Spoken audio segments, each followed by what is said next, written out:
Plus que 2 semaines avant la rentrée chez Histoire Islam. Les inscriptions pour les cours 2025-2026 sont déjà ouvertes. Cette année, Histoire Islam vous propose un programme riche. Avec la Sira, l'étude de la biographie du prophète sallallahu alayhi wa sallam, avec les principaux enseignements à tirer. La méditation du Coran, pour comprendre en profondeur les petites sourates de la dernière partie du Coran.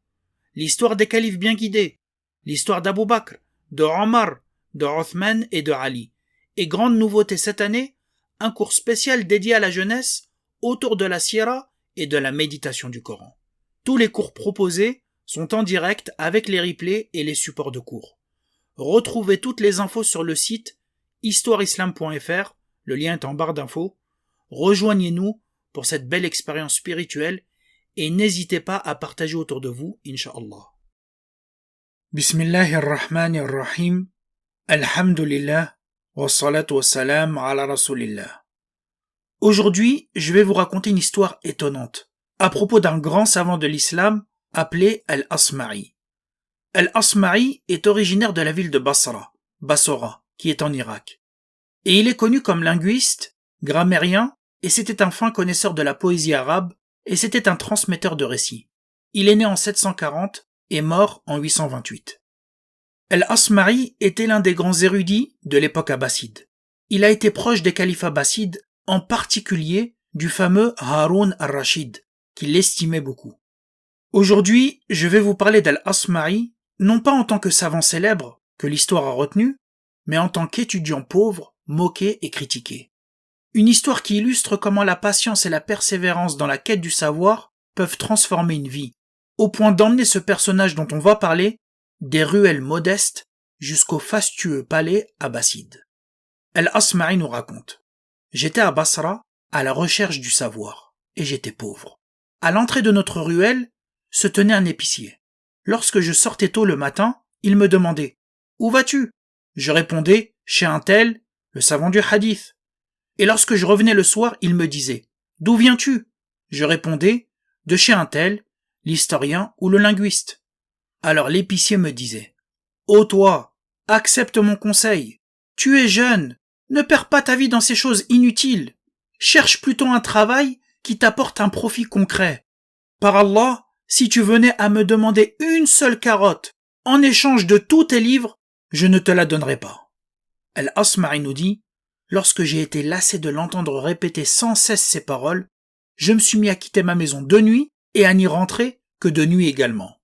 Pendant ce temps, ma situation ne cessait d'empirer, jusqu'à ce que je sois contraint de vendre certains de mes vêtements. Je ne trouvais plus de quoi subvenir à ma dépense quotidienne. Mes cheveux étaient de plus en plus longs, mon habit de plus en plus usé, et mon corps devenait sale. Alors que j'étais dans cet état, perplexe quant à mon sort, un serviteur de l'émir Mohammed ibn Sulayman est venu à moi et m'a dit: réponds à l'appel de l'émir. Il faut savoir que ce Mohammed ibn Sulayman, c'était le gouverneur de Basra, à l'époque de Haroun al-Rachid, à cette époque. Il était connu pour honorer et protéger les savants. C'est dans ce cadre qu'intervient son nom dans cette histoire. J'ai dit: que ferait l'émir d'un homme que la pauvreté a réduit à l'état où tu me vois? Quand il a vu mon état misérable et la laideur de mon apparence, il est retourné informer Mohammed ibn Sulayman de ma situation. Puis il est revenu à moi, apportant des coffres pleins de vêtements, une boîte contenant de l'encens et une bourse avec 1000 dinars. Il m'a dit: l'émir a ordonné de t'amener au hammam, de t'habiller avec ces vêtements et de laisser le reste auprès de toi, de te nourrir de cette nourriture, de te parfumer avec cet encens afin que tu retrouves ta dignité, puis de t'amener auprès de lui. Al-Asma'i raconte: j'ai ressenti à ce moment une immense joie et j'ai invoqué Allah en sa faveur. Puis j'ai fait ce qu'il avait ordonné. Ensuite, je suis allé avec lui jusqu'à ce que j'entre auprès de l'émir Mohammed ibn Sulayman. Lorsque je l'ai salué, il m'a rapproché de lui et m'a élevé en considération. Puis il m'a dit: ô Abd al-Malik. Abd al-Malik, c'est le vrai nom d'Al-Asma'i. J'ai entendu parler de toi et je t'ai choisi pour l'éducation du fils du calife, le chef des croyants. Prépare-toi donc à partir pour Bagdad, la capitale du califat abbasside. Al-Asma'i dit: je l'ai aussitôt remercié j'ai invoqué pour lui et je lui ai répondu « À vos ordres, je prendrai quelques-uns de mes livres et je partirai auprès du calife demain. » Je suis revenu donc chez moi, j'ai pris les livres dont j'avais besoin et j'ai déposé le reste dans une pièce dont j'ai scellé la porte. Puis j'ai installé dans la demeure une vieille femme de notre famille afin qu'elle les garde. Lorsque je suis arrivé à Bagdad, je suis entré auprès du chef des croyants, Haroun al-Rachid. Il m'a dit « Es-tu Abdelmalik al-Asma'i » J'ai répondu « Oui, je suis le serviteur du chef des croyants al-Asma'i. » Il m'a dit « Sache que l'enfant d'un homme est ce qu'il a de plus cher dans son cœur. Ainsi, je te confie mon fils Mohammed comme un dépôt sacré devant Allah, c'est-à-dire c'est une responsabilité dont tu auras à répondre devant Allah. Ne lui enseigne rien qui puisse corrompre sa religion parce qu'il se peut qu'un jour il devienne un imam, un chef, un calife pour les musulmans. » J'ai dit « À vos ordres. » Puis il m'a remis son fils et l'on m'a transféré avec lui dans une demeure dédiée pour son éducation. On m'a accordé une pension de 10 000 dirhams chaque mois. Je suis resté auprès du fils du calife jusqu'à ce qu'il ait achevé la lecture du Coran, qu'il se soit instruit dans les sciences religieuses, qu'il ait appris la poésie et la langue, et qu'il ait acquis la connaissance des événements marquants des Arabes et de leurs récits historiques. Haroun al-Rachid a observé attentivement l'évolution de son fils, et il en a été émerveillé. Il a alors dit « Je veux qu'il dirige la prière des gens le jour du vendredi. Choisis-lui donc un sermon et fais-lui mémoriser. » Al-Asma'i raconte « Je lui en ai fait mémoriser 10. Le fils du calife est sorti ensuite et a dirigé la prière des gens alors que j'étais à ses côtés. » Haroun al-Rachid a été admiratif de son fils. Des récompenses et des dons me sont arrivés de toutes parts. J'ai ainsi amassé une grande fortune avec laquelle j'ai acheté des biens immobiliers et des terres, et je me suis construit une demeure à Basra. Lorsque ma maison a rayonné de prospérité et que mes domaines se sont multipliés, j'ai demandé la permission au calife de retourner à Basra et il me l'a autorisé. Lorsque je suis arrivé dans la ville, les habitants ont accouru vers moi pour me saluer. En effet, la nouvelle de ma fortune s'était répandue. J'ai observé attentivement ceux qui venaient à ma rencontre, et voilà qu'au milieu d'eux se trouvait l'épicier. Il était coiffé d'un turban sale et vêtu d'une courte tunique. Quand il m'a vu, il s'écria « Abdelmalik !» Je me suis mis à rire de sa sottise et de la façon dont il m'a interpellé qui était la même que le calife. Puis je lui ai dit « Ô toi, par Allah, mes livres m'ont rapporté bien mieux qu'une carotte. » J'aimerais tirer 5 enseignements autour de cette histoire. Le premier enseignement, c'est l'importance de la patience et de la persévérance dans la quête du savoir. On voit dans cette histoire qu'Al-Asma'i a connu la pauvreté, la faim et les moqueries, mais il n'a jamais abandonné sa recherche du savoir. Cela montre que le chemin qui mène à la connaissance demande de la patience et de la constance, même quand tout semble perdu. Allah subhanahu wa ta'ala nous dit « وَالَّذِينَ جَاهَدُوا فِينَا لَنَهْدِيَنَّهُمْ سُبُلَنَا وَإِنَّ اللَّهَ لَمَعَ الْمُحْسِنِينَ » Et ceux qui font les efforts pour notre cause, nous les guiderons certes sur nos sentiers. Allah est en vérité avec les bienfaisants. Et Allah subhanahu wa ta'ala dit وَلَنَبْلُوَنَّكُمْ بِشَيْءٍ مِّنَ الْخَوْفِ وَالْجُوعِ وَنَقْصٍ مِّنَ الْأَمْوَالِ وَالْأَنفُسِ وَالثَّمَرَاتِ وَبَشِّرِ الصَّابِرِينَ. Très certainement, nous vous éprouverons par un peu de peur, de faim et de diminution de biens, de personnes et de fruits, et fais la bonne annonce aux endurants. Le deuxième enseignement, c'est que le mépris des ignorants ne doit surtout pas décourager. L'attitude de l'épicier, qui se moquait d'Al-Asma'i, est due à sa grande ignorance. Il considérait qu'étudier n'était qu'une perte de temps, parce qu'il n'en percevait pas l'utilité immédiate. Mais ce que l'épicier jugeait futile a été précisément la cause de l'élévation et de l'honneur d'Al-Asma'i, aussi bien dans ce monde qu'auprès d'Allah. C'est une grande leçon. Il existe une différence immense entre celui qui ne pense qu'au gain matériel immédiat et celui qui voit plus loin, qui cherche ce qui nourrit l'esprit et élève l'âme. Et combien d'ignorants aujourd'hui reproduisent la même erreur malheureusement. Ils méprisent le savoir et en particulier, il faut le dire clairement, le savoir religieux. Parce que celui-ci est souvent considéré comme archaïque, inutile et sans valeur matérielle. Par Allah, c'est cette mentalité qui dissuade tant de personnes d'apprendre, parce qu'elles craignent qu'on se moque d'elles, qu'on leur pose 1000 questions sur la raison de prendre des cours, de se consacrer à l'étude de la langue arabe, du Coran et des sciences islamiques. Je le dis avec insistance, faites très attention à ce type de mentalité catastrophique. C'est une véritable calamité.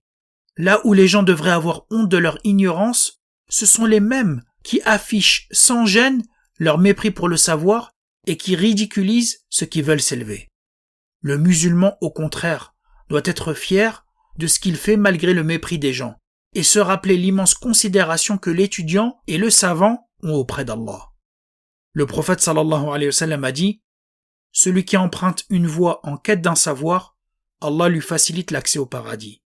Les anges recouvrent de leurs ailes celui qui recherche le savoir en signe de satisfaction pour ce qu'il fait. Ceux qui se trouvent dans les cieux et sur la terre, ainsi que les poissons dans l'eau, demandent pardon pour le savant. La supériorité du savant sur l'adorateur est comparable à la supériorité de la lune par rapport aux astres. Les savants sont les héritiers des prophètes. Or les prophètes n'ont laissé en héritage ni dinar ni dirham. Ils n'ont légué que la science. Celui donc qui s'empare de cet héritage recueille une part de bien considérable. Le troisième enseignement, c'est qu'Allah élève par le savoir qui il veut. Al-Asma'i est passé d'un état de dénuement complet à la compagnie des califes uniquement par son savoir.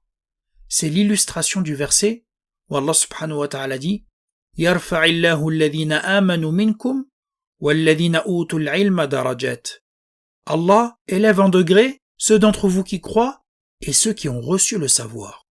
Cependant, il faut souligner que la fin heureuse de l'histoire d'Al-Asma'i n'est pas l'essentiel. Ce n'est qu'une manifestation extérieure des effets du savoir, pour que les ignorants puissent avoir un exemple concret de ce que la science peut apporter dans ce bas monde. Mais même si Al-Asma'i n'avait jamais connu ce dénouement favorable, cela n'aurait en rien diminué le mérite immense de sa quête du savoir, ni l'élévation spirituelle et réelle qu'Allah accorde à ceux qui endurent dans l'apprentissage. Ainsi, même si l'histoire d'Al-Asma'i s'est terminée par les honneurs dans ce monde, l'essentiel est ailleurs. Il est dans son endurance et sa sincérité. Le quatrième enseignement, c'est l'importance d'aider et de prendre en charge les porteurs du savoir. Cette histoire d'Al-Asma'i nous enseigne une leçon précieuse. Le savoir n'éclot et ne profite pleinement à la communauté que lorsqu'il est soutenu et valorisé. Derrière chaque savant reconnu, il y a souvent des mains qui l'ont aidé dans ses débuts, des mécènes qui ont cru en lui, des institutions qui lui ont donné les moyens de se consacrer à l'étude. Soutenir les étudiants, encourager les chercheurs, honorer les savants, c'est en réalité valoriser notre foi, c'est développer nos sociétés et c'est assurer la transmission de la connaissance aux générations futures. L'un des grands défis de notre époque, c'est justement de redonner au savoir sa place centrale, en accompagnant ceux qui le portent. Et le cinquième enseignement, c'est l'importance du tawakkul, c'est-à-dire placer sa confiance en Allah. L'histoire d'Al-Asma'i illustre non seulement la persévérance dans la quête du savoir, mais aussi la nécessité du tawakkul. Dans nos sociétés modernes, nous avons été habitués à une stabilité apparente et trompeuse. De l'école maternelle jusqu'à l'âge adulte, le chemin semble tout tracé. Obtenir des diplômes, trouver un travail stable, puis, entre guillemets, réussir sa vie selon des critères matériels. La société nous conditionne à croire que la sécurité ne peut se trouver qu'à l'intérieur de ce cadre rassurant. Or, ce confort devient souvent une prison invisible. Il empêche beaucoup de sortir de leur zone de confort, d'oser apprendre ce qui leur serait réellement utile dans leur foi. La peur de l'inconfort, de perdre un revenu, de ne pas avoir un statut reconnu, de ne pas suivre la voie commune, devient un obstacle majeur dans nos projets spirituels, mais aussi mondains. Mais cette peur n'est autre qu'un manque de tawakkul. Car pour s'engager sur des sentiers qui ne sont pas battus, pour consacrer sa vie à des causes qui ne sont pas reconnues socialement, mais qui sont grandes auprès d'Allah, il faut avoir la certitude de la valeur de l'action auprès d'Allah et de la grande récompense qui nous attend dans l'au-delà. Le croyant qui a du tawakkul, qui place sa confiance en Allah, comprend que la vraie sécurité et la vraie liberté n'est pas dans un contrat de travail ou dans une carrière confortable, mais dans la promesse d'Allah. C'est pour ça qu'Allah subhanahu wa ta'ala nous dit « وَمَنْ يَتَوَكَّلْ عَلَى اللَّهِ فَهُوَ حَسْبُهُ » Et quiconque place sa confiance en Allah, il lui suffira. Et le prophète sallallahu alayhi wa sallam a dit « Si vous placiez votre confiance en Allah comme il se doit, il vous donnerait certes votre subsistance comme il la donne à l'oiseau qui part le matin le ventre vide et revient le soir le ventre plein. »